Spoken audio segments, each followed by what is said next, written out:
The sensor array on Veth Station had never missed a shift in 4,000 years of operation. It did not miss this one either. It logged the arrival at 3:12 station time, a small vessel dropping out of faster than light travel in Sector 9 without a filed flight plan, without a registered entry code, without so much as a warning ping to clear the lane. The array flagged it, cataloged its whole signature, cross-referenced its design against every known species in the galactic registry, and returned a result in under 2 seconds. Human duty.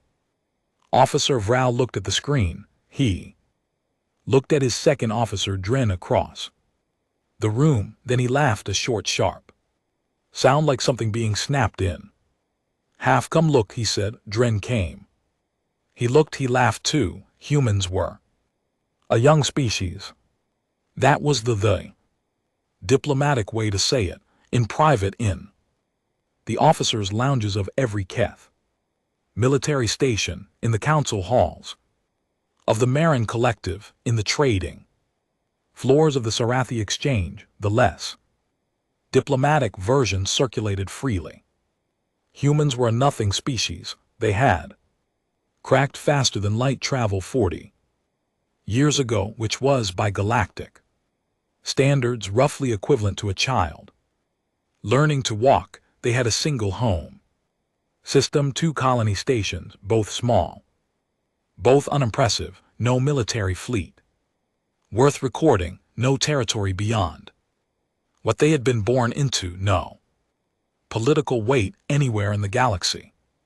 They had attended 3 galactic council sessions in 40 years. At all 3 they had said very little. The council had listened politely and forgotten them. Before the session was over, they were not a threat, they were not an ally, they were not a curiosity, they were background. Vral opened a comm channel to the unregistered vessel and leaned back in his chair with the easy posture of a man handling something minor. Unregistered vessel, you have entered controlled space without filing a flight plan or obtaining a sector clearance. Identify yourself and hold your position for redirection to the outer processing zone. A pause, shorter than he expected. This is Captain Yara Chen of the ISV Meridian. The voice was calm, not the careful calm of someone managing nerves, the ordinary calm of someone going through a routine. We're requesting a berth at Vet Station. We have cargo to offload and supplies to purchase. Vral sat up slightly. You do not have authorization to dock at this station, he said. We'll take berth 47. The voice said, we'll be there in 12 minutes. The channel closed. Vral stared at the comm unit. He looked at Dren. Dren looked back at him with an expression that lived somewhere between confusion and amusement, the expression of someone watching a small animal do something unexpected. Then Vral started filling out the unauthorized docking paperwork, because that was the correct procedure, and because this would be resolved within the hour, and because it was 3:12 in the morning, and he was not going to let one irrelevant human ship make his shift complicated. The ISV Meridian was 180 m long. For context, a Keth heavy cruiser was 3 km. A Keth patrol vessel ran 400 m on a quiet day. The Marin diplomatic transports that came through Sector 9 regularly were half a kilometer just for the forward section. Even the merchant haulers operated by the small territory Sarathi ran larger than the Meridian. The Meridian was by every measurable galactic standard not a ship. It was a model of a ship. Sketch, something you built and then looked at and thought, yes, the proportions are right, but we should scale it up before we actually use it. Its hull was dull gray, not painted. Gray. Gray the way things get when they have been out in hard vacuum long enough that the color simply leaves. There were scratches across the forward section, burn marks along the starboard side, a long gouge running the length of the port hull that had been sealed with repair foam that had dried a slightly different shade than the rest of the ship, the kind of ship you loved or apologized for depending on who was asking. Captain Yara Chin had never apologized for it once. She sat in her captain's chair as Veth Station grew in the forward window, a disc 3 km wide, spinning slow and steady, lit from within, massive in the way that things which have existed for a very long time become massive, not just physically in the way that power accumulates in structures, the way certain rooms feel heavier than they should. Yara had been looking at structures like that her whole life. 2 patrol ships behind us, said Kofi. From the sensor station, he was 26, focused in the manner of someone who had never once started something he didn't finish, not targeting, just following. They want to see what we do, said Osa without looking up from the navigation console. He was chewing on the end of a stylus. He did that when he was thinking through something. Let them watch, Yara said. The Meridian moved through the traffic lanes with quiet intention. Other ships adjusted around it, not in deference, but the way foot traffic adjusts around something slow and inconvenient.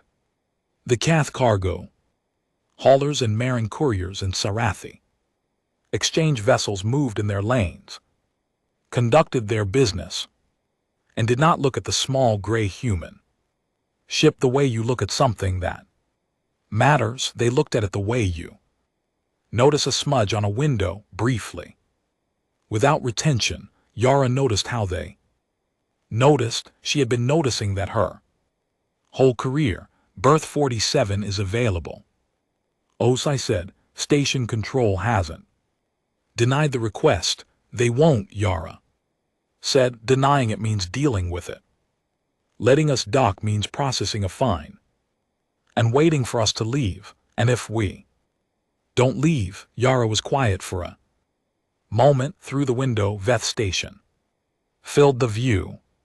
600,000 permanent residents, the commercial center of Forketh Systems, more registered trade volume per station day than the entire human colony network processed in a month. Ships arriving and departing in a rhythm as steady as breathing. Then it becomes a different kind of problem, she said. In the regional office of the Galactic Council on Veth Station, bureaucrat named Seal Var received the unauthorized docking alert at 3:18 and looked at it with the unhurried expression of a man who had seen every minor violation that existed. Seal Var was Marin. His species communicated in a combination of spoken language and color shifts in their translucent skin, a system that was nuanced, expressive, and deeply efficient for conveying contempt, of which Seal Var had refined in extensive range. When he pulled up the alert and saw the registration flag, human vessel, no flight plan, no clearance, no manifest, no health certification, no council trading permit, 17 violations in a single docking action, his skin shifted through a sequence of yellows that said, in ascending order, mildly irritating, slightly absurd, and not worth his morning. He pulled the human species file as a formality. It was thin, thinner than species files ought to be, thin in the way that things which haven't done much yet are thin. 40 years of faster-than-light capability. 3 Council appearances, all logged as non-substantive, no known military vessels, no recorded territorial disputes with any registered species, no trade agreements beyond a handful of preliminary contacts that had never been ratified, no history of aggression, no history of anything that required active monitoring. They had been assessed at first contact as a developing species. Pre-significant, the kind of entry you made in the registry because completeness was a principle, not because the entry would ever matter. Silvar sent a formal violation notice to Berth 47, listing all 17 infractions and the applicable fines. He filed a report with the Keth Administrative Office for the sector as protocol required. He did not contact the Keth Military Division. He did not flag the situation as anything requiring elevated attention. Then he refilled his drinking bowl and moved on to the morning's actual work, because humans were nothing and nothing did not require attention. The cargo bay of the Meridian was neat in the particular way that things are neat when the person responsible for them cannot afford for anything to be out of place. Lieutenant Commander Priya Sharma walked the rows of stacked crates with a data pad, running checks. Rare earth minerals in the forward section, processed food stocks in the middle rows, medical supply containers along the starboard wall, everything labeled, everything documented, everything exactly what a customs inspector would expect to find on a small human trading vessel making a routine cargo run. She reached the back wall and pressed her palm flat against a panel that looked like structural hull plate. A scan, a quiet confirmation tone. The wall opened. The room behind it was the size of a large closet, and nothing about it looked like mineral cargo. Temperature controlled, lit in low blue. The equipment arranged along the walls was behind protective housing, and the screens above each unit glowed a steady, even green. Priya did what she did every 12 hours: a visual pass, a reading check, every indicator confirmed, every system nominal. She stood in the blue light for a moment with a data pad at her side and felt the weight that had been sitting behind her sternum for 3 years settle in the way it always did when she came in here. Not lighter, not heavier, just present, known, the weight of what they were doing and what it would cost if they were wrong and what it would cost if they were right, and how those two costs were not as different as she would have liked. 3 years, she thought, 3 years of building this, of running tests in the dark, of moving pieces into position so carefully and so quietly that nothing they did looked like what it was. 3 years of being the nothing species and letting the galaxy stay comfortable with that assessment. She closed the panel, went back to her inventory. The Keth official who came to Berth 47 was young. His uniform was correct and pressed. His posture was properly authoritative, and he had clearly rehearsed the opening of this conversation at least twice in the corridor before coming in. Yara was eating cold rice and lentils from a container she had brought from home. The Meridian's galley unit was running at 80%, and she hadn't had time to service it, and she had learned years ago that you ate what you had when you had it, because availability was not a thing you could count on. Captain Chen, the Keth official said. His translator unit rendered it in flat standard speech.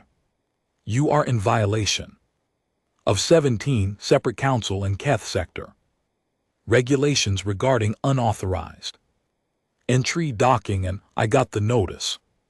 Yara said, I'll pay the fines before we depart. The Keth stopped. He had more. Sentence prepared. A cargo inspection will be required, he said, of course. And you will need to file a departure schedule with station control within 6 hours, of course. He stood there for a moment. Yara ate a spoonful of lentils. He was trying to identify what kind of problem she could see that going through the categories, looking for the one she fit. Hostile, evasive, no. Confused, no. Just sitting there eating cold food in complete agreement with every requirement he was laying out. Why are you here? He asked. Not officially.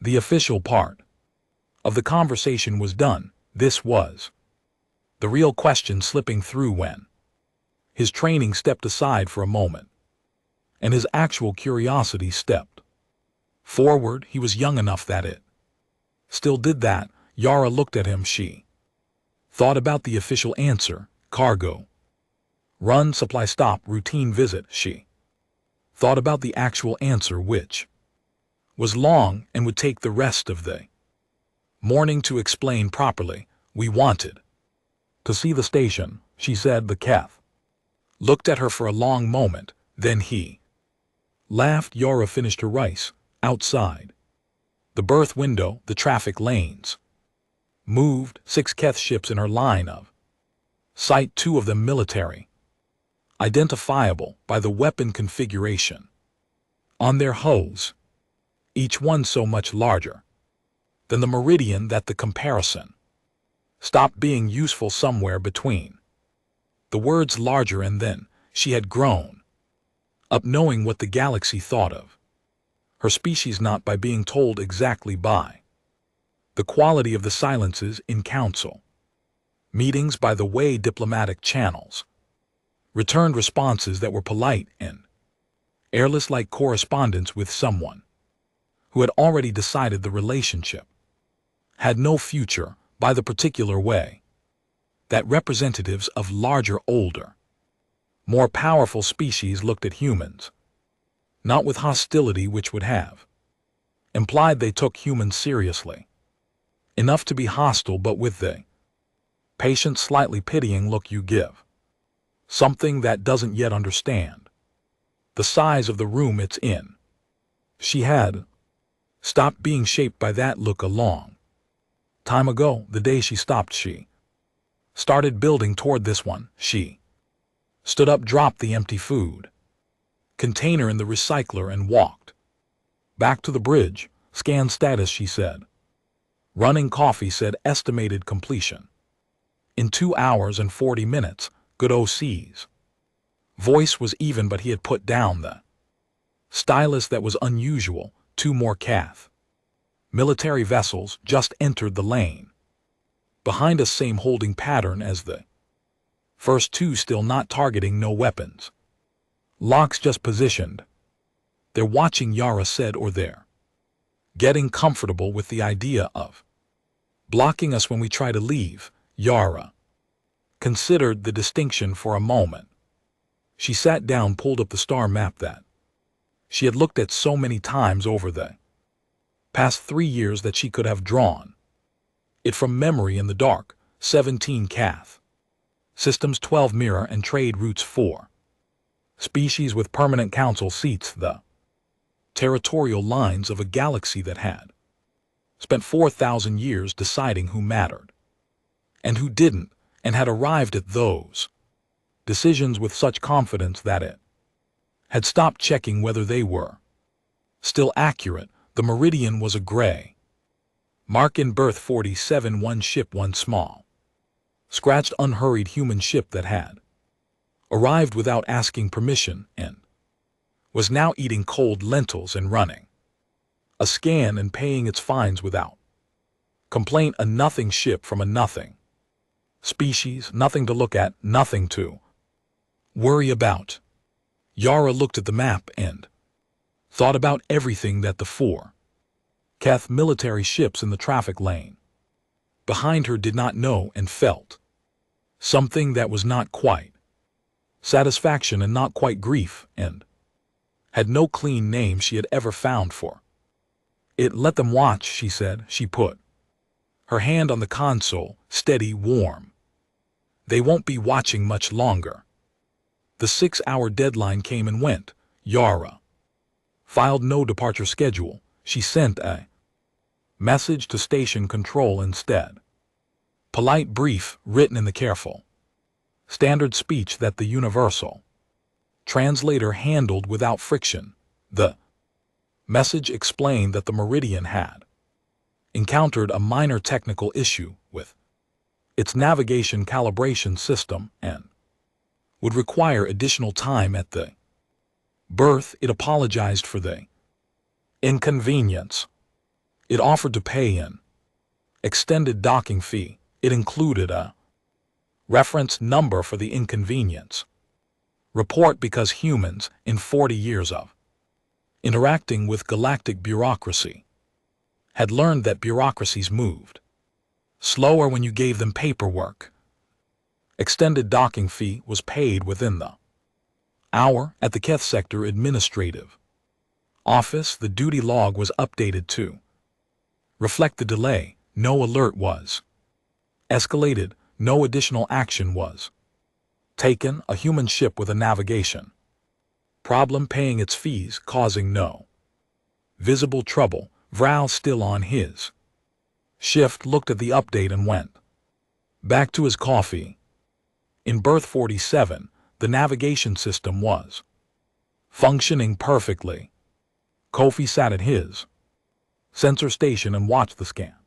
Results come in segment by segment, building a picture the way a developing photograph builds. Dim at first, edges appearing before centers, detail arriving in pieces until the whole thing resolved into something clear. Veth station's internal layout, its power distribution grid, the location and capacity of its defensive weapon emplacements, 4 of them positioned on the disk's outer rim, oriented toward external threats. The docking bay, security systems, the fuel storage configuration, the communication relay architecture, including the backup arrays, because the Keth were thorough engineers, and thorough engineers always built-in redundancy, and redundancy always left a pattern if you knew how to read it. Kofi read it.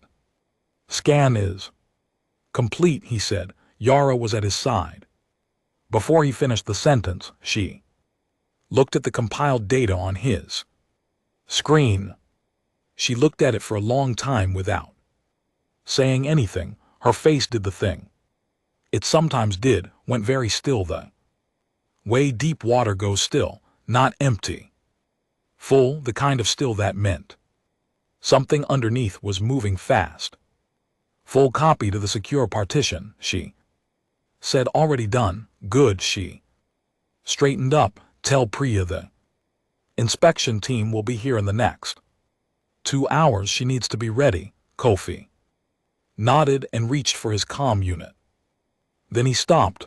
Captain, he said it quietly, the way you say something when you're not sure if you should say it at all. They're going to find the partition. No, Yara said. They're not. She walked back to her chair and sat down. Outside, the 4 Keth military ships held their positions in the traffic lane. They had not moved in 6 hours.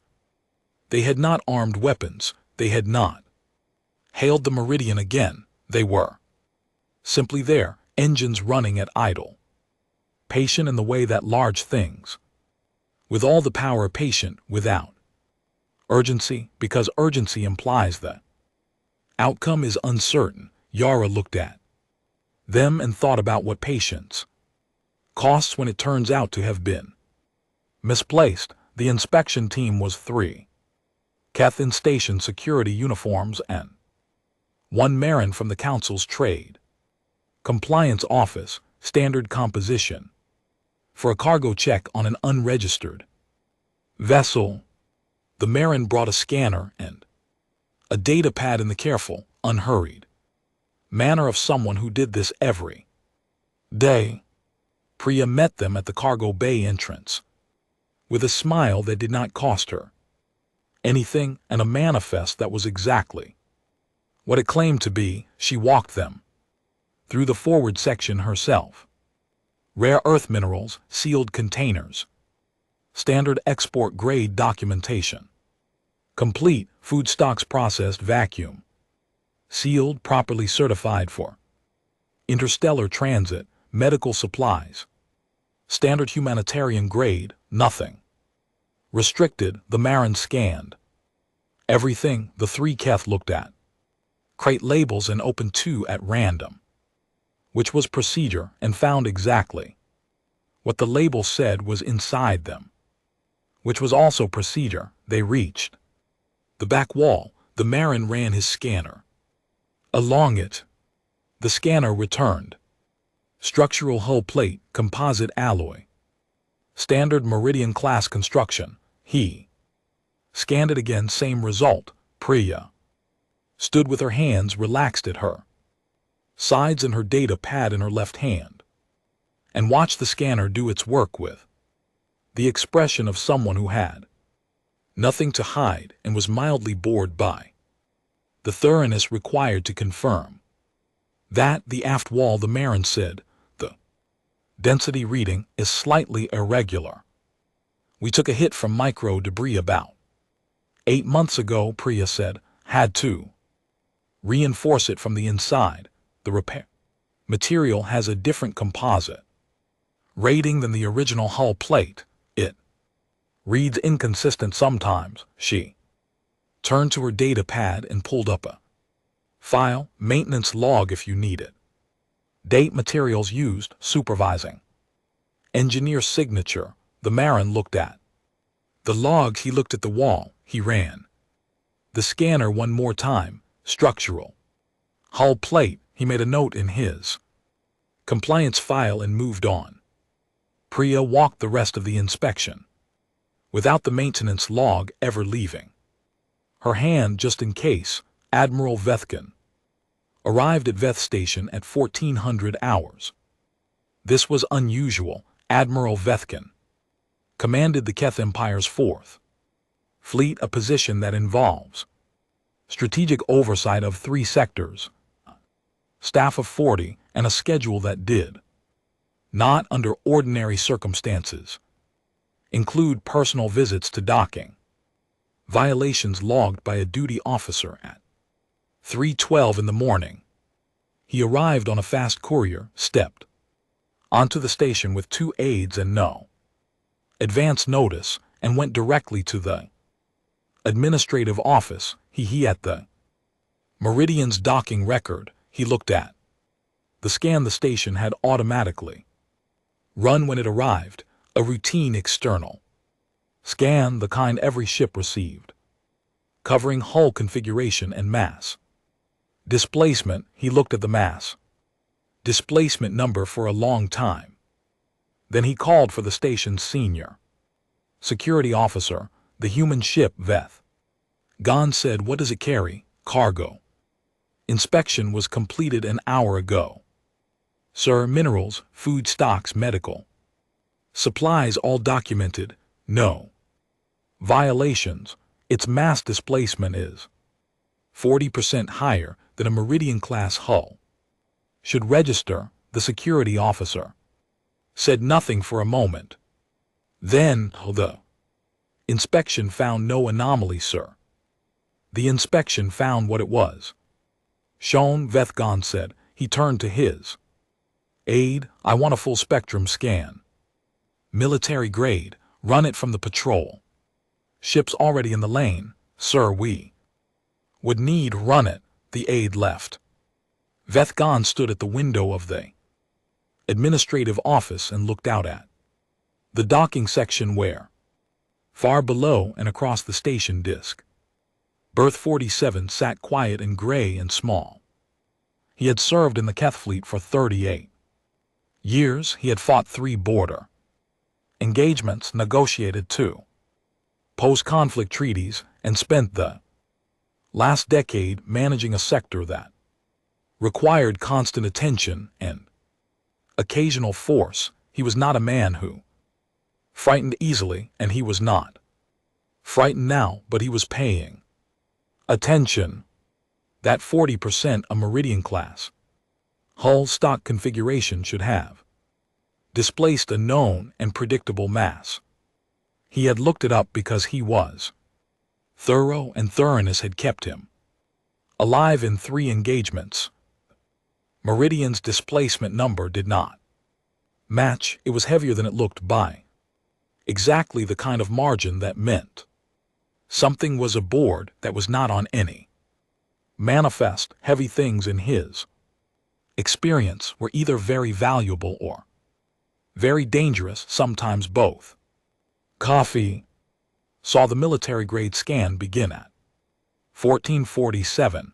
He saw it because the Meridian's passive sensors were very good, better than anyone outside the ship knew they were, and because the Keth patrol ships powered up their deep scan arrays in a sequence that the Meridian systems recognized and flagged before the first ping went out. They're running a military scan, he said. Yara was already at his station. How long do we have before it completes? 6 minutes. Maybe 7. Osea came around from the navigation console without being asked. He stood at Yara's shoulder, not chewing his stylus, both hands open at his side. 6 minutes, Yara thought through the sequence. The scan would complete. It would return the partition. The partition's contents would be read. The admiral, because someone with the authority to order a military scan had arrived, which meant an admiral, which meant this had moved several levels above a docking violation, would understand what he was looking at, and then the question would be what he did next. Priya, Ajira said into the comm. I see it, Priya said from the cargo bay. Her voice was even professional, the voice of someone who had been living inside this possibility for 3 years and had stopped being surprised by its arrival. How long to activate? 4 minutes. Do it. A pause, just 1 breath long. Understood, Priya said. Yara turned to Osea. Get us ready to undock. If we undock now, I know the 4 ships in the lane. I know, Yara said. Her voice did not rise, did not sharpen. It was the same temperature it had been all morning, which was the temperature of someone who had war gamed this exact moment more times than she could count, and arrived at the same place every time. Get us ready, Osea went back to his console. Yara stood in the middle of the bridge and looked at the forward window where Veth Station turned its slow, eternal turn, where 600,000 beings went about their morning without the slightest awareness of what was sitting in berth 47, and felt that unnamed thing again. Not satisfaction, not grief, something, the space between them that had no word in any language she knew. 40 years. She thought the galaxy had spent 40 years deciding what humans were. It had done so without asking, without watching carefully, without ever really looking at the small gray species in the corner that kept to itself and said very little, and went home from council meetings and did not appear to be doing anything of note. It had been wrong about the saying very little part. Humans had been saying things, just not out loud, not in chambers where other species could hear and weigh and file away the intelligence. Humans had been saying things in laboratories, in shipyards, in the long dark hours of test runs, in empty space far from any registered traffic lane. Humans had been having the conversation that mattered most, the one you have with yourself. Honestly about what you are and what you are not and what you will be. Required to become and arriving at conclusions that would not have seemed possible 40 years ago when they were new and clumsy and still making the basic mistakes of a species that had just figured out how large the room was. They were not making those mistakes anymore. Captain, it was Kofi, quieter than usual. The military scan is going to read the partition. There's nothing we can do about that. No, Yara agreed.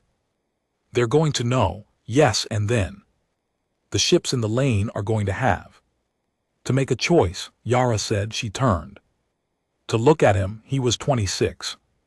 He had trained for this for 2 years. He had never once in 2 years told her he wasn't ready. She had believed him. She believed him now, and so are we. She looked at the 4 Keth military ships holding position outside. Then she reached for the comm. This is Captain Chen to all crew, she said. Stations.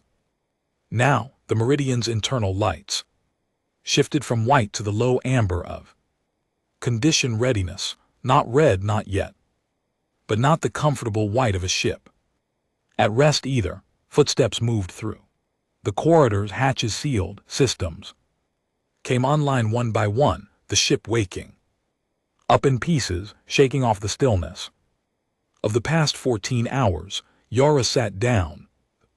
Military scan completed at 14:53. For approximately 30 seconds, nothing happened. Then all 4 Keth ships in the traffic lane powered their weapons to active status simultaneously. There it is, Osai said. The station comm lit up. An incoming hail, priority coded.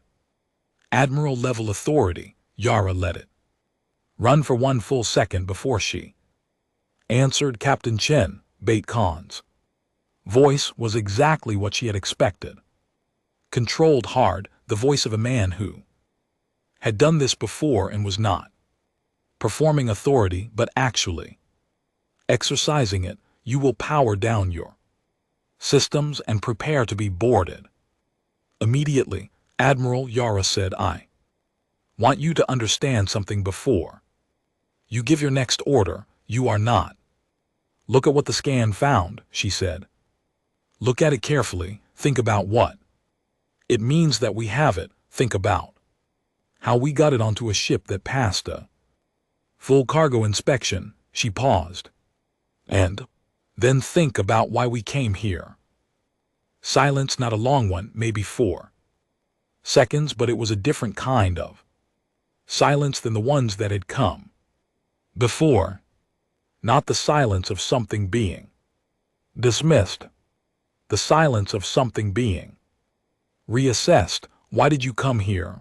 The Admiral said. Yara looked at the forward window, at the station, at the 4 armed ships beyond the glass. To show you we could, she said. Outside, the Keth ships held their positions. They had not fired, not yet, but the thing that had changed, the thing that would keep changing from this moment forward, that could not be unchanged, no matter what happened next, was that they were no longer certain whether they should. For 40 years, the galaxy had known what humans were. It was no longer sure. The boarding team arrived at berth 47 at 15:01. 12 Keth soldiers in full combat armor, moving in a 2-column formation down the docking arm, weapons raised to the ready carry position, not aimed but close enough that the distinction was mostly philosophical. Behind them, 2 more in technical gear, carrying cutting equipment for the airlock if it came to that. It came to that. The Meridian's outer airlock had sealed and hardened 11 minutes ago, the kind of seal that wasn't a navigation malfunction or a technical delay or any of the other polite administrative fictions the morning had offered, the kind of seal that said no, The cutting team moved to the front. Yara watched them through the airlock camera feed. 12 soldiers. Standard Cath combat loadout. She had studied Cath combat doctrine for 2 years, not in any official sense, not through any channel that would have appeared in a database somewhere, but in the particular way that humans had spent 40 years studying everything they could, about every species they could, quietly, in the way of people who understood that one day the studying would matter. They'll be through the outer lock in 4 minutes, Priya said over the internal comm. She was in the cargo bay. She had been there since Yara gave the order. Her voice had not changed register once. In the past 20 minutes, we need 7. Yara said. A pause. Then we need to give them something else to think about, Priya said. Already on it, Kofi said. He opened a broadcast channel, not to the admiral, not to the boarding team, to every ship in the traffic lanes around Veth Station, every registered vessel in a 2 km radius, Cath, merchants, Marin couriers, Sarathi, haulers, 3 independent operators of unknown registration. He broadcast in standard speech simultaneously on every open frequency. This is the ISV Meridian. We are currently being boarded by Cath military forces inside a civilian docking station. This action is being recorded and transmitted. Any vessel in receiving range should be aware. Osei looked at him. That's going to make them angrier. It's going to make them careful, Kofi said. Different thing. He was right.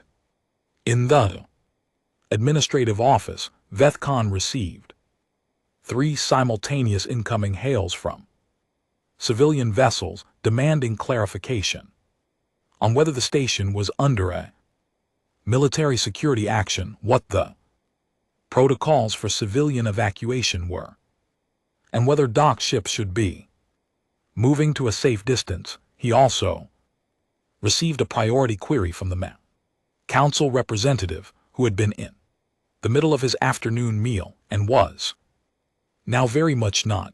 Vethcon looked at the incoming hails. He looked at the boarding team's progress feed. He looked at the scan results from the Meridian's hidden partition, which were still open on his screen and which had not stopped being what they were, regardless of everything else that was happening. He told his aide to hold the civilian hails. He told the boarding team to continue. He stood at the window and watched Berth 47 and said nothing, in the specific silence of a man who has made a decision and is waiting to see what it costs him. The outer airlock seal broke at 15:06. The boarding team entered the docking arm. The inner airlock held for 40 more seconds, not because the seal was stronger, but because the Meridian's systems routed power from 2 secondary systems directly into the lock mechanism. In the last moment, buying the seconds, the way you spend emergency money, knowing exactly what you're depleting, and doing it anyway. 40 seconds in the cargo bay. Priya's hands moved with the speed of someone who had rehearsed the sequence so many times that her hands knew it better than her conscious mind did. The partition panel open. The blue light, the screen still green. She initiated the startup sequence and stepped back and watched the indicators climb through their stages: power, calibration, target lock, and felt the weight in her sternum shift from dread to something she didn't have a clean name for either. Readiness, maybe the specific readiness of the thing that has been built for a purpose and is now being asked to fulfill it. The inner airlock broke. The boarding team entered the Meridian, and the Meridian undocked. Not gracefully, not according to any standard departure protocol. The docking clamps released in a sequence that was technically a malfunction and practically a choice end. The Meridian's maneuvering thrusters fired hard enough to push it sideways out of berth 47 in a motion that no docking simulation had ever included, because no docking simulation had ever assumed a ship would want to exit a berth laterally at combat thrust. The docking arm tore the station. Structural integrity alarm began to sound. The boarding team inside the Meridian's corridor went from a controlled 2-column advance to 6 different directions at once as the floor lurched sideways and gravity compensation lagged by 2 full seconds. 2 seconds was enough. The 4 Kth military ships in the traffic lane opened fire at 15:08, not at the Meridian directly, at first warning shots, the kind that bracket a target and say stop, the kind that said the admiral had not yet given the order to destroy, only to disable. The Meridian did not stop, it accelerated, not toward the exit vector where the Kth ships were positioned and waiting. It turned inside the traffic lane, close, very close, tight enough that 2 civilian haulers broke from their lanes in emergency avoidance and started broadcasting collision warnings in 3 languages. The Meridian moved through the gap between them like it had calculated exactly how much space was needed and trusted the calculation absolutely. OC was flying with both hands and his whole body, weight behind every input, sweat already on his neck, working the controls with the focused intensity of a man who was not thinking about anything except the next 3 seconds, because the next 3 seconds were all that existed. Lane 2 is open for 4.2 seconds, Coffee said. Taking it, OC said. The Meridian went through lane 2, the Kth ships adjusted. They were fast, better maneuvering than their size suggested. Well piloted, operating as a coordinated unit. They had trained for intercept scenarios. They had run them in simulations and in live exercises, and they knew what they were doing. They had not trained for a ship that flew like it had nothing to lose, because it didn't. Human crew and a human ship in the middle of Kth territory, with the boarding team still inside its corridors and 4 warships forming up to disable it, had in practical terms no good options. They knew that. Yara knew it. Every person on the bridge knew it. The thing about having no good options was that it simplified the decision. You didn't spend time looking for the best one. You spent time executing the one you had. Priya, Yara said. 30 seconds. Priya said. A Keth ship fired again. Not a warning shot this time. A disabling beam aimed at the Meridian's engine section. It grazed the port rear quarter, and the ship shook, not like being hit exactly, more like being grabbed and shaken by something much larger than you, and then released. The kind of shake that rattles teeth and sends anything not secured to the floor in 3 different directions. An alert came up on the damage board. Port thruster output down 20%. We can work with that, OC said, and adjusted and did not stop flying. In the corridor, the boarding team was still moving. 7 of the 12 had maintained their formation. The other 5 were dealing with the ship's irregular movement in 5 different ways, most of which involved the floor and none of which were planned. The team leader, to his credit, had identified the direction of the bridge and was pushing forward with the 7 he had. They reached the cargo Bay entrance, Priya was waiting on the other side of the sealed hatch with a fire suppression canister in one hand and the sealed partition behind her. She did not open the hatch, she opened the ventilation relay above it instead. Fire suppression compound rated for electrical fires, non-toxic, approved for use in enclosed spaces with personnel present, which was why it was certified and listed on the manifest, and had passed the cargo inspection without comment. Filled the corridor in approximately 4 seconds. It was not toxic. It was, however, entirely opaque, and it was, in the confined space of the corridor, extremely disorienting. The boarding team stopped moving forward.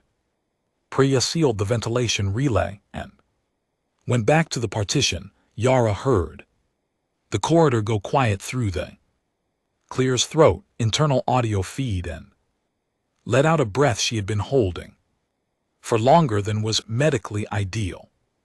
How long, she said.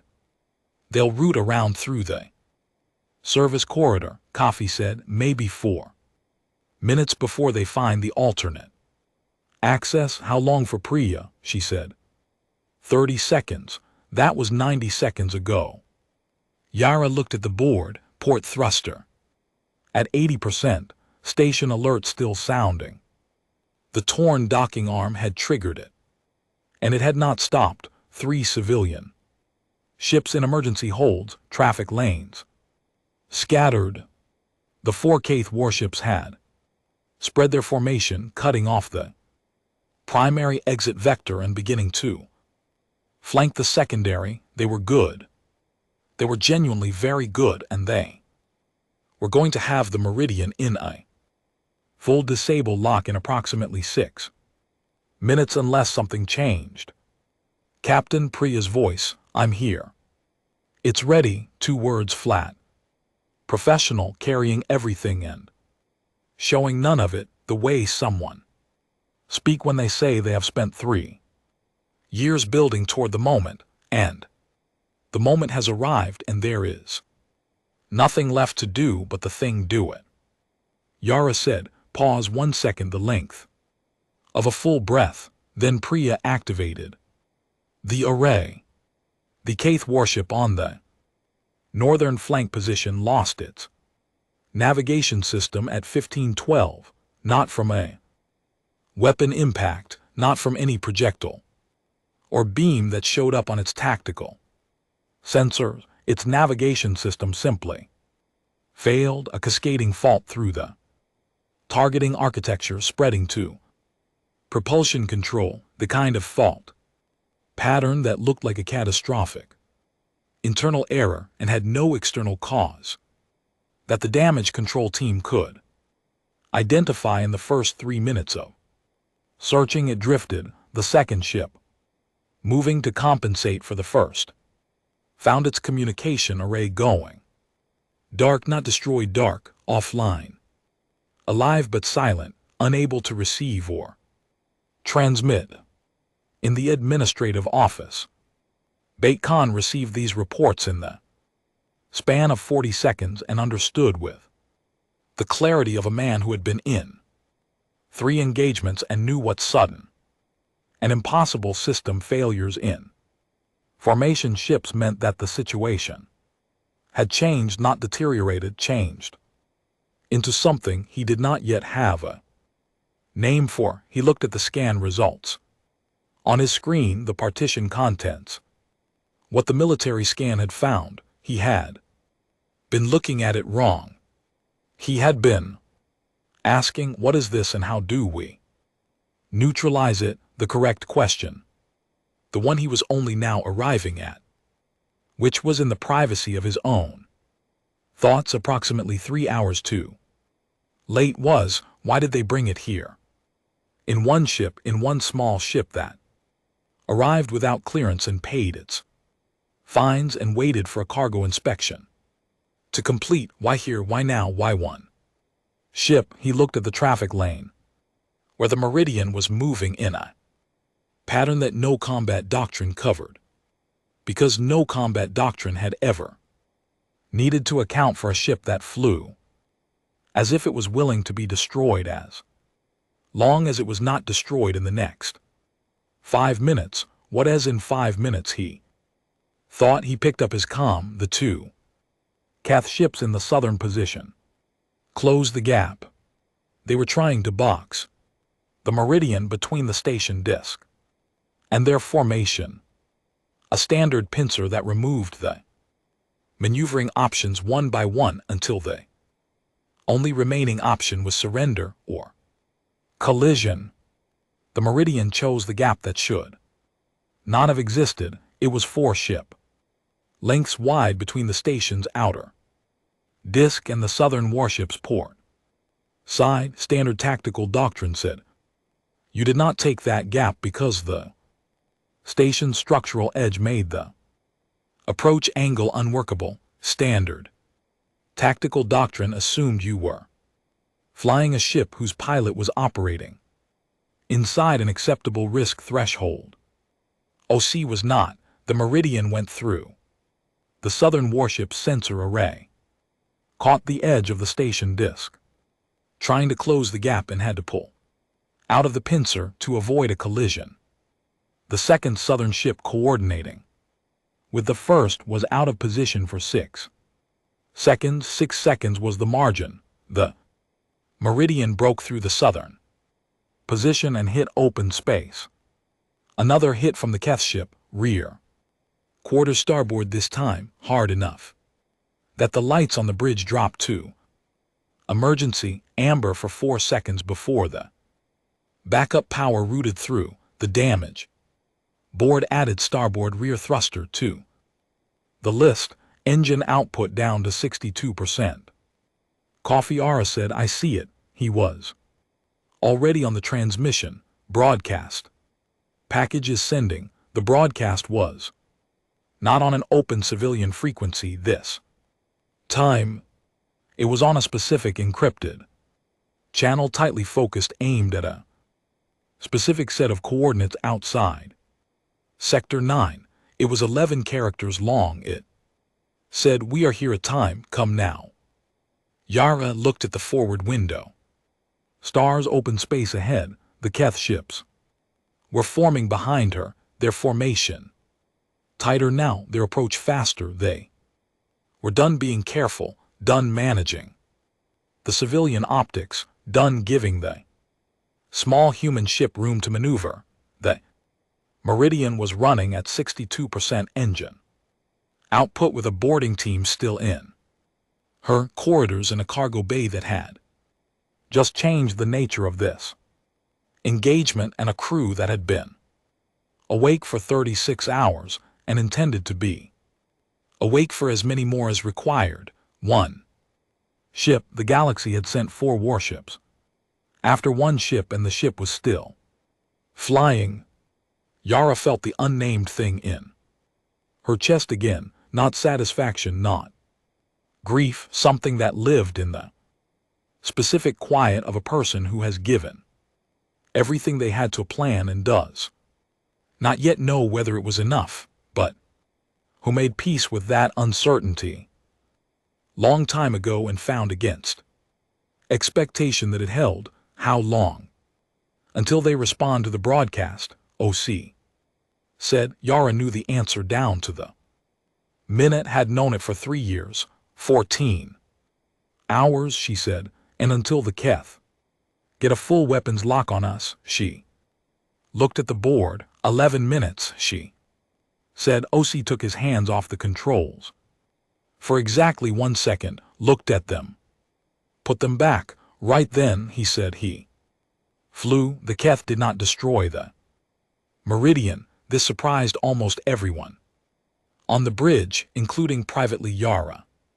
Not because the Keth were merciful, not because they had run out of options, but because somewhere between the second warship going dark and the meridian breaking the southern pincer and the broadcast going out on the encrypted channel, Admiral Vethkon had made a calculation, the kind of calculation that experienced commanders made when The situation stopped making sense. The ways they were trained to handle. When variables stopped fitting the models, and the only honest response to that was to stop and think before you fired. He had ordered a pursuit formation instead of an intercept. Follow, contain, do not destroy, not. Yet it cost him 2 Keth ships. Recovering from the array's damage. The civilian ships filing formal complaints with the council office about the station breach, the torn docking arm, the traffic disruption, 3 separate hails from Keth High Command asking for a status report, the Marin representative writing a detailed grievance in real time and transmitting it to the regional council seat. Veth Khan answered none of them. He was reading the Meridian's technical file. Every piece of data his analysts could find on Meridian-class human vessels, on human ship engineering, on human technical development over the last 40 years. He was reading it with the specific attention of a man looking for the thing he missed, the thing that had been there all along and had not looked like what it was. He found it at hour 3, or rather, he found the absence of it. Human ship development had been logged and tracked by council observers intermittently and without particular urgency since first contact. The record showed a gradual, unremarkable progression. Early vessels slow, unshielded, operating at the low end of FTL capacity. Then over 10 years, modest improvements, slightly better drive efficiency, slightly improved whole composites, the kind of development curve that matched a young species learning from its own mistakes. At the expected rate, the record stopped being updated 14 years ago, not because human development had stopped, because the council had stopped looking. 14 years of development with no observers. 14 years of a species that had learned very early on that the galaxy was not paying attention and had made a choice about what to do with that. Veth Khan put the file down. He looked at the pursuit formation on his tactical screen. 4 ships, now 3 functional, trailing the Meridian through open space at a distance that was technically a pursuit and practically an escort. He thought about the array that had taken 2 of his ships offline without a single visible weapon discharge. He thought about the scanned data from the hidden partition.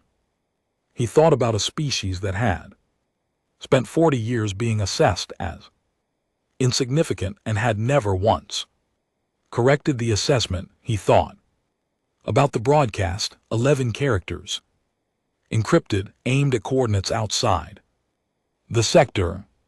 He had his signals team working on the decryption. They had been working on it for 6 hours. They had not broken it. Human encryption, it turned out, was not at the developmental level the last observer report had suggested.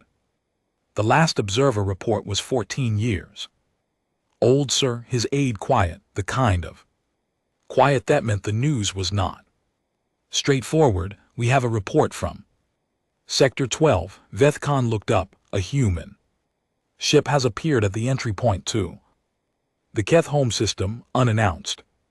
Requesting no clearance. The aide paused.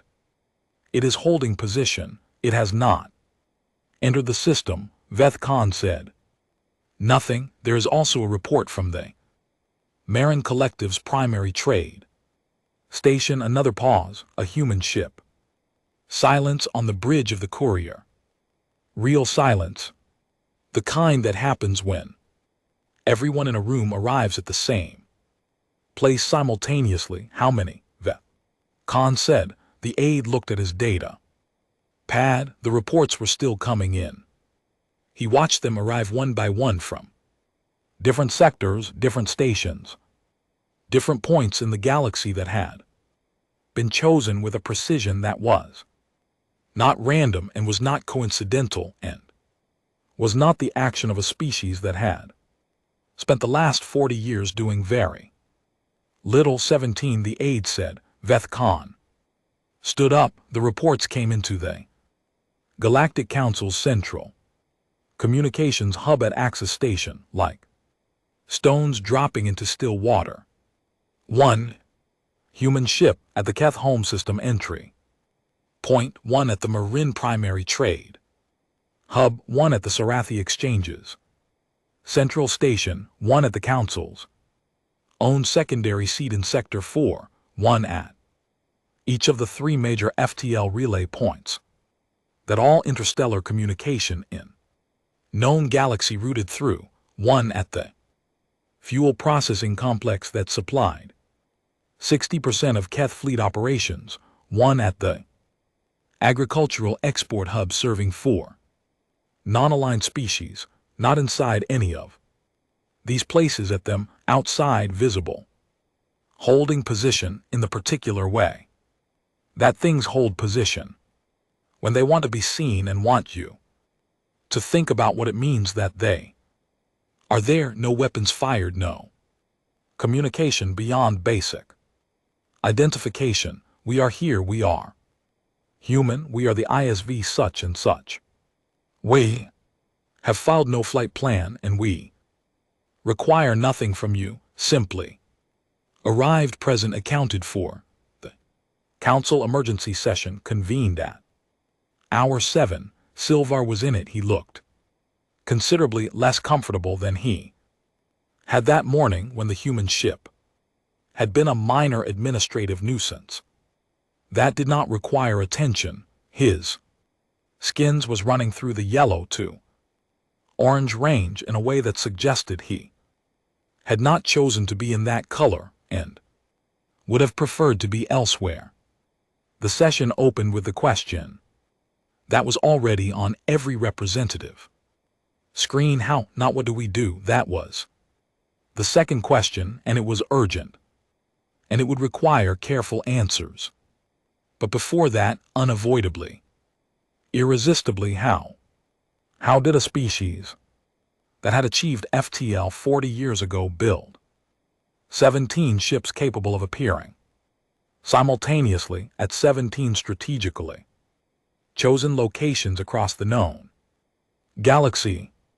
How did those ships have the navigational precision to arrive within minutes of each other across distances that should have required weeks of coordinated travel? How did the ship at Veth Station carry technology that disabled 2 Cathar warships without weapons? How had none of this appeared in any report, any observation, any intelligence assessment?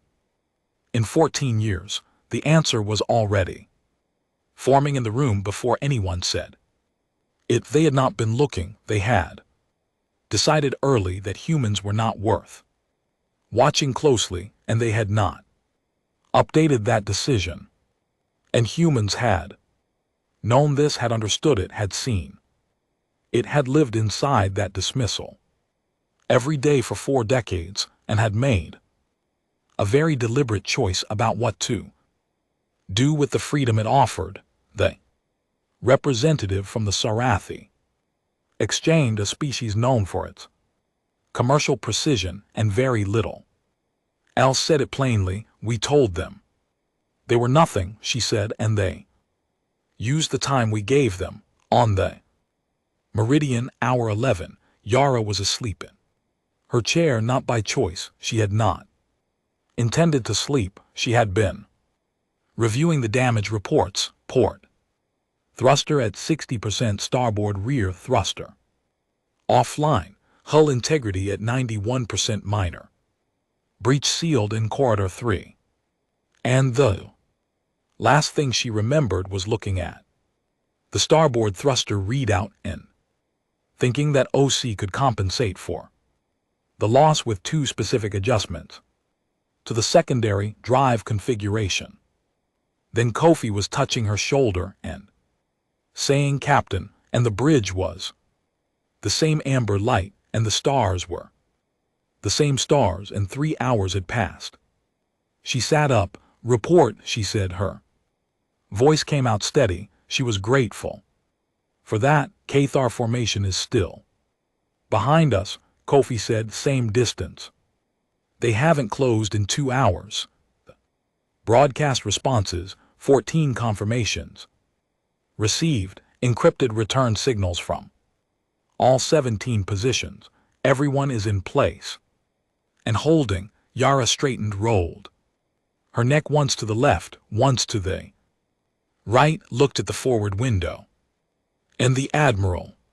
He's been trying to hail us for 6 hours, OC said. He was at the navigation console in the same position he had been in when she fell asleep, flying the Meridian on its wide holding arc through open space with the patient, grinding focus of someone who had decided that stopping was not a thing he was willing to do.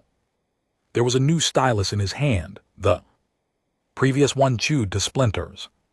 "Somewhere around hour 8, I didn't put any of them through. Put the next one through," Yara said. OC looked at her. "We've made our point," she said. She stood up, straightened her jacket.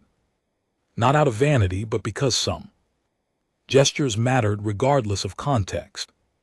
"And how you held yourself when you answered a 4-star admiral who had spent the past 11 hours chasing you through his own territory was one of them." The hail came 3 minutes later. Vet Kong's voice was different, not softer, not friendly, but the texture of it had changed. The part that had been certainty was gone, replaced by something that was doing its best not to show how thoroughly it had been rearranged. "Captain Chen, Admiral, you will explain what your ships are doing at those positions," he said. "They are doing nothing," Yara said. "They are present. That is the entirety of their current action. That is not restarted." "What do you want?" There it was. 40 years of a galaxy that had never once asked that question in a tone that meant it. 40 years of a species that had been processed, assessed, categorized, and filed, and never consulted, never approached, never asked what it needed, or what it thought, or what it might become with enough time and enough room. "What do you want?" Yara had thought about this answer for a long time. "Seat," she said, "at the council, a real one with real weight." A silence. "And if we refuse, then our ships continue to hold their positions," Yara said. "At the FTL relay points, the fuel complex, the trade hubs, holding position, doing nothing for as long as is necessary." She paused. "We are very patient, Admiral. You have had 40 years of evidence of that." Another silence. "Longer. The technology your ship carried," Vethcon said. "The array, the encrypted drives. How long have you long?"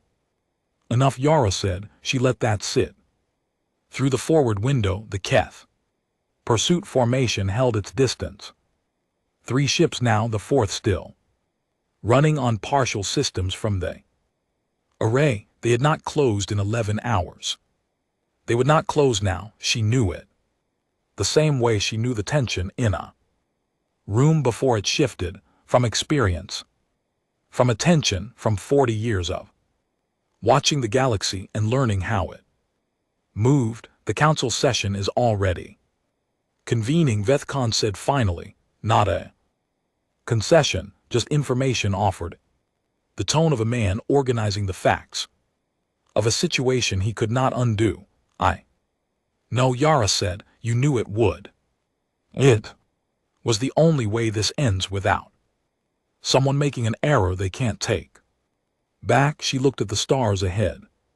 Somewhere in the dark, 14 hours from the broadcast that had gone out through the encrypted channel, 17 human ships sat at 17 positions across the galaxy, quiet, unhurried, unarmed in the sense that mattered, which was that none of them intended to fire unless fired upon.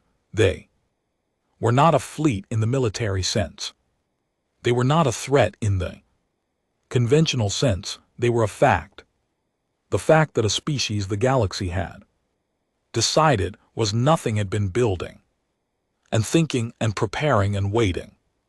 Not out of aggression, not out of hatred, not out of the hunger for conquest that the galaxy's own history suggested was the only reason a species developed weapons, but out of the simple, patient, absolute refusal to spend one more decade being nothing because someone else had decided they were. The Keth had 4,000 years of history. The Marin had cataloged every species in the known galaxy. The Council had been managing the architecture of interstellar civilization since before humans had writing, and none of them had seen this coming because they had decided not to look. Yara cut the channel and turned to her crew. Kofi at his station, dark rings under his eyes, running on whatever combination of focus and coffee had gotten him through the last 14 hours. Ocean navigation, hands on the controls. New stylus already acquiring damage at the tip. Priya's voice in the cargo bay, running a post-activation check on the array, methodical as ever. The rest of them, 26 crew members across the length of this small, scratched, unremarkable ship, doing the quiet, unglamorous work of keeping it alive. Yara looked at them the way you look at something you built and tested and trusted and then watched perform under pressure, exactly as it was built to perform. 14 hours, she said. Then we go in. Go where? Coffee asked. Council session, Yara said.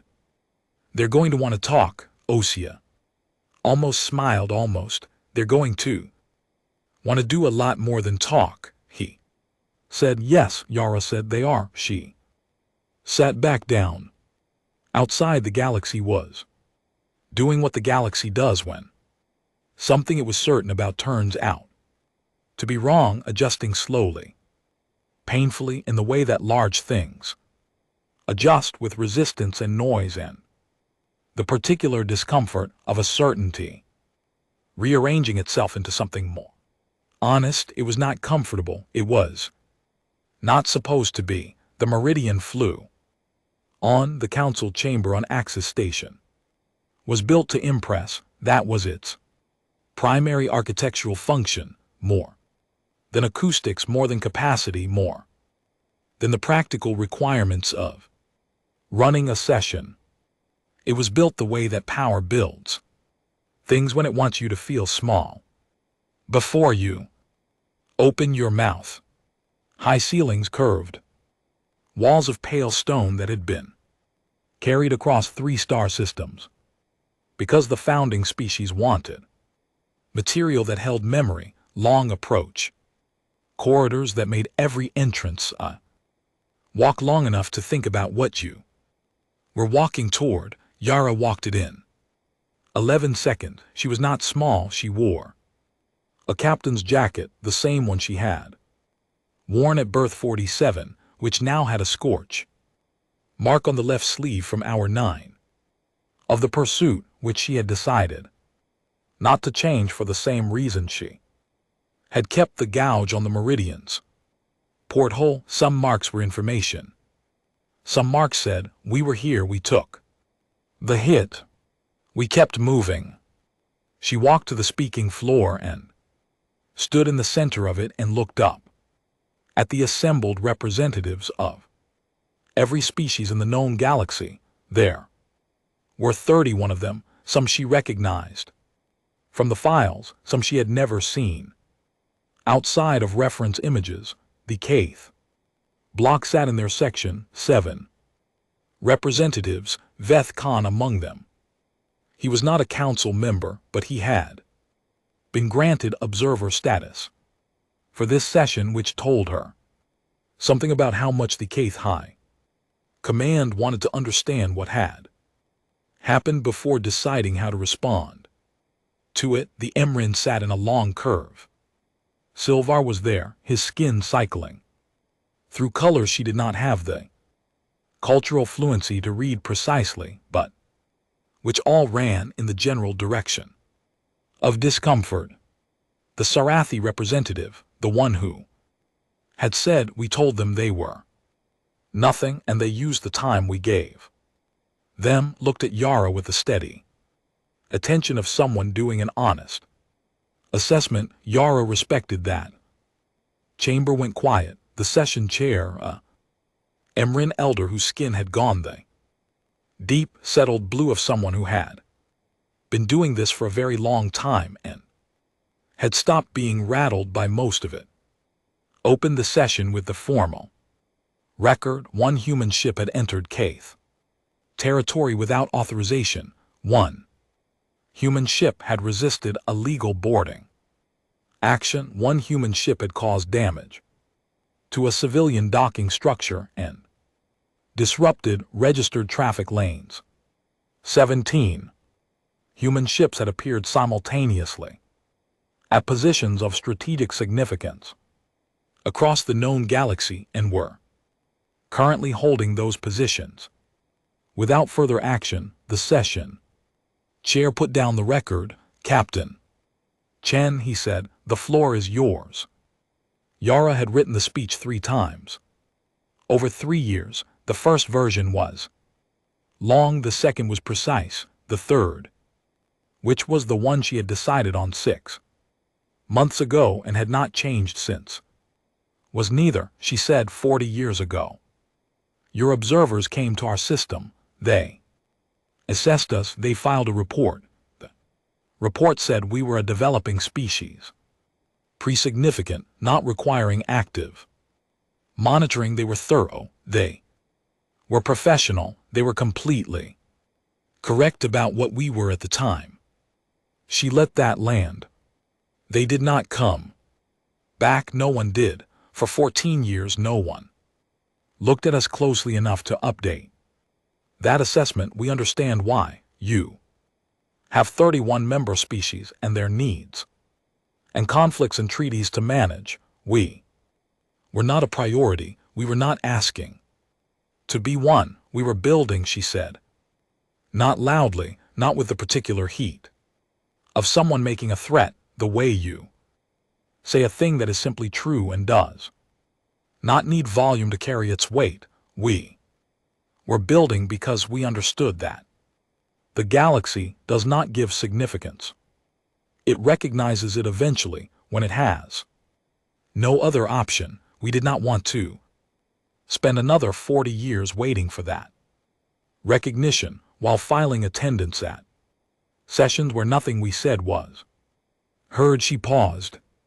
So we made ourselves heard in the only language that has ever worked here. Presence, position, the 17 ships at the 17 points. We do not want war, she said.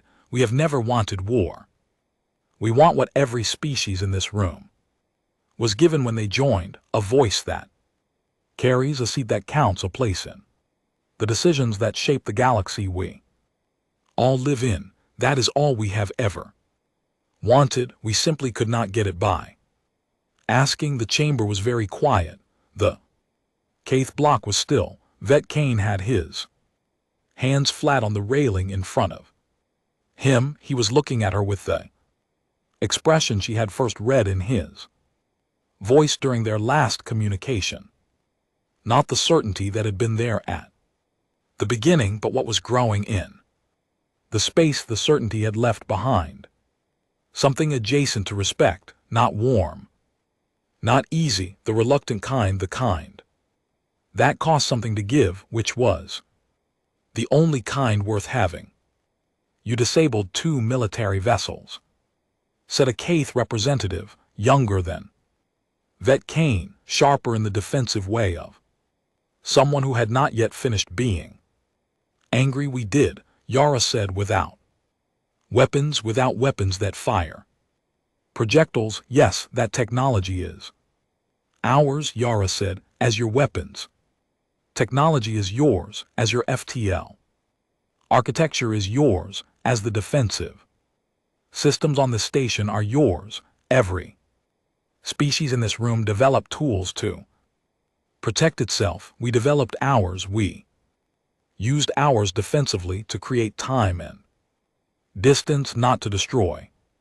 If we had wanted to destroy, we had the time and the position to do considerably more than we did, the young Kaith representative said. Nothing. Silvar's skin had settled into a color Yara still couldn't read precisely. She thought it might be the Marin equivalent of a man sitting very still, because moving would require him to acknowledge how wrong he had been, and he was not ready to do that yet. The Sarathi representative leaned forward. The positions your ships have taken, she said, the relay points, the fuel complex, the trade hubs. Her voice was not hostile. It was the voice of someone completing an analysis.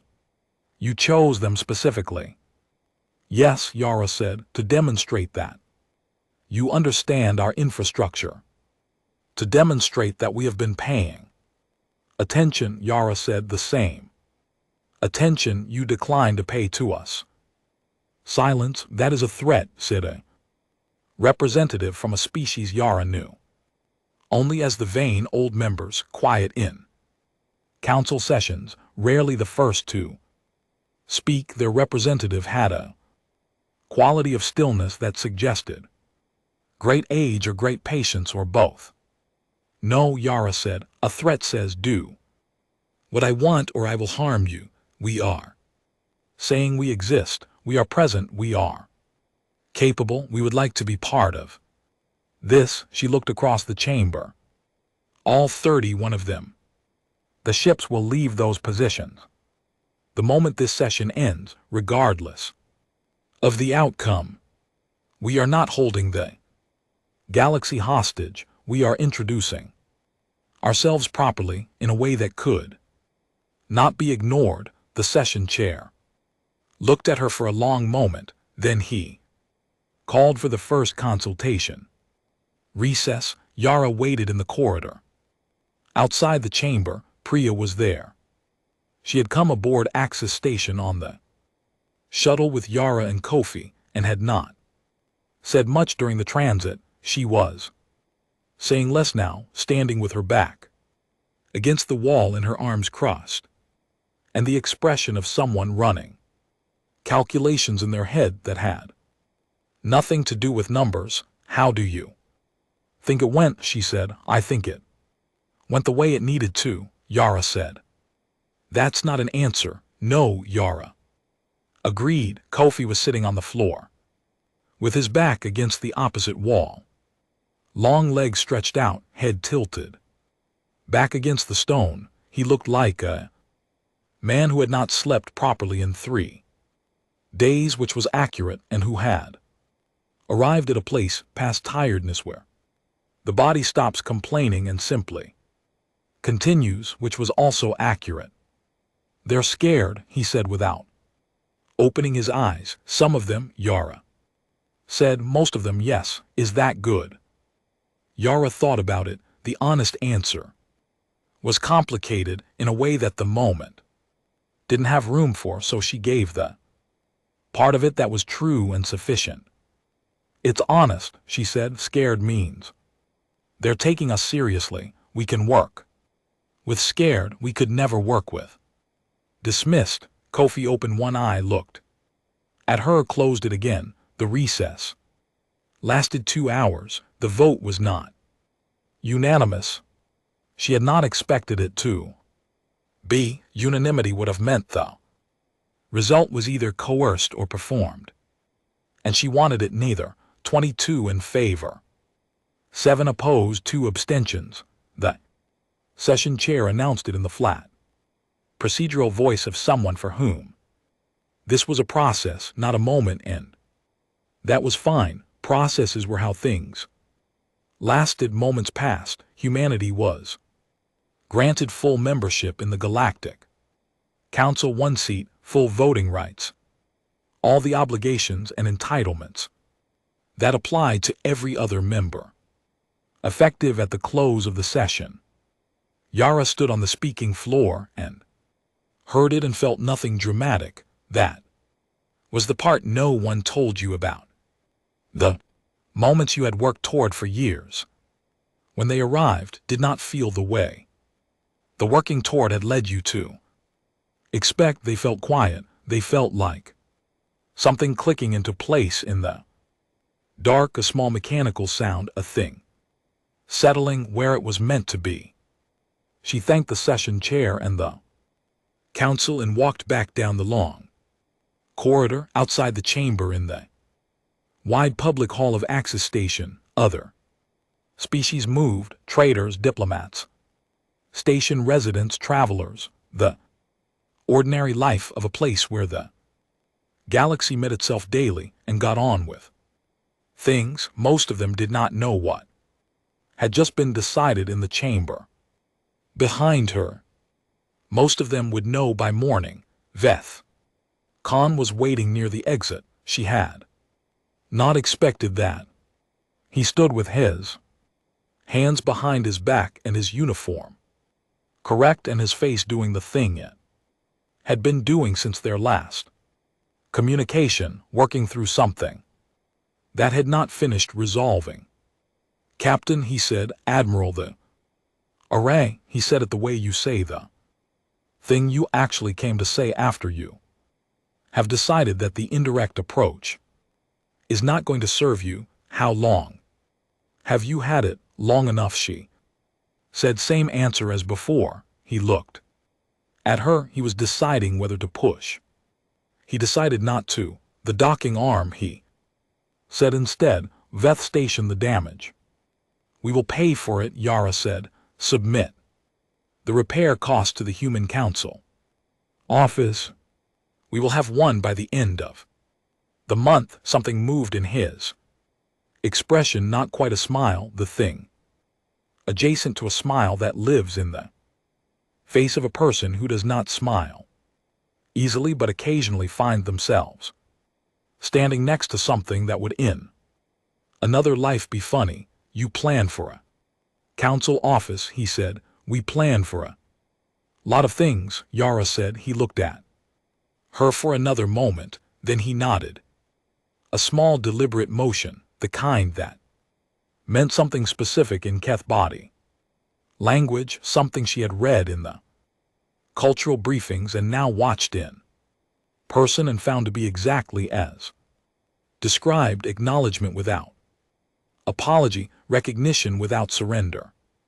She nodded back. He left the shuttle.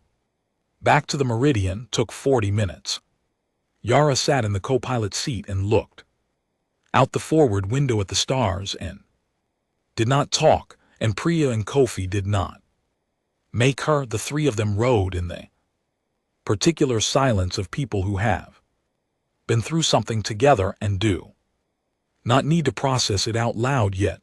The Meridian came into view. Gray scratched the gouge on the porthole, catching the station light and throwing it back dull without shine. The scorch mark on the starboard rear where the Keth hit had burned the paint down too. The base layer, the docking clamps, repaired by Osai and 2 engineers over a 6-hour period while the council session ran because the ship needed to be able to leave under its own power, and the people who kept it flying did not stop doing that because the political piece was still moving. Yara looked at it the way you look at something that has been through it with you. Inside, the crew was waiting, not in formation, not in ceremony, just present in the corridors, in the cargo bay, in the bridge, going about the work of keeping the ship alive, looking up when she came through the airlock in the way that people look up when the person they've been quietly worrying about walks back through the door. She stood in the main corridor and looked at them. 26 people, average age 31, a combined total across all of them of more than 200 years of preparation for exactly this. People who had grown up in the same galaxy she had grown up in, who had heard the same silences in the same council sessions, who had carried the same weight of being from a species the galaxy had decided did not matter, and who had arrived at the same conclusion she had, not with anger exactly, though anger had been part of the fuel, but with the particular cold clarity of people who had decided that the assessment was wrong and they were going to spend as long as it took proving it. She said, "We got the seat." No one cheered. That surprised her for half a second. Then Osai from the back of the corridor said, "About time," and went back to the thruster calibration he had been running, and someone else laughed. And someone else started talking about when the galley unit was going to be fixed, and the meridian filled with the ordinary noise of people who had done hard thing and were now without ceremony getting on with the next one. Yara walked to the bridge. She sat in her captain's chair. Through the forward window, Axis Station turned its slow turn. Beyond it, somewhere across the sectors, 17 human ships were powering their drives and preparing to leave the positions they had held quietly and without incident for the past 20 hours. They would file proper flight plans. They would proceed through registered traffic lanes. They would return to the human system or to their assigned waypoints, and they would, if anyone was paying attention, look like what they were: ships, ordinary ships, a species going home. The galaxy would be paying attention now. That was the thing that 40 years of being nothing it purchased in the end. Not safety. Safety was never guaranteed, and anyone who told you otherwise was selling something, not respect exactly. Though some of what had been in vet Khan's nod had been close enough to spend, what 40 years had purchased was the chance to be seen, really seen, clearly and fully, and without the comfortable assumption that there was nothing worth looking at. The chance to sit in a room where decisions were made and say, "We are here, we have been here. We were building while you were not watching, and we are not finished." Yara looked at the stars. She thought about the next 40 years. The galaxy thought it had just survived a crisis, a confrontation, contained and resolved, something to be logged and analyzed and learned from, and then carefully, systematically managed. That was how the galaxy handled things that surprised it. It absorbed them, built frameworks around them, made them legible and therefore controllable. She was going to let it think that for a while. Captain Kofi said he was at his station, running post-mission checks with the quiet precision that was his particular mode of existing in the world. "Departure clearance is filed. We can leave whenever you're ready." Yara looked at the stars for one more moment. "Take us home," she said. The meridians drives powered up steady, even the sound of something built to last. They went home.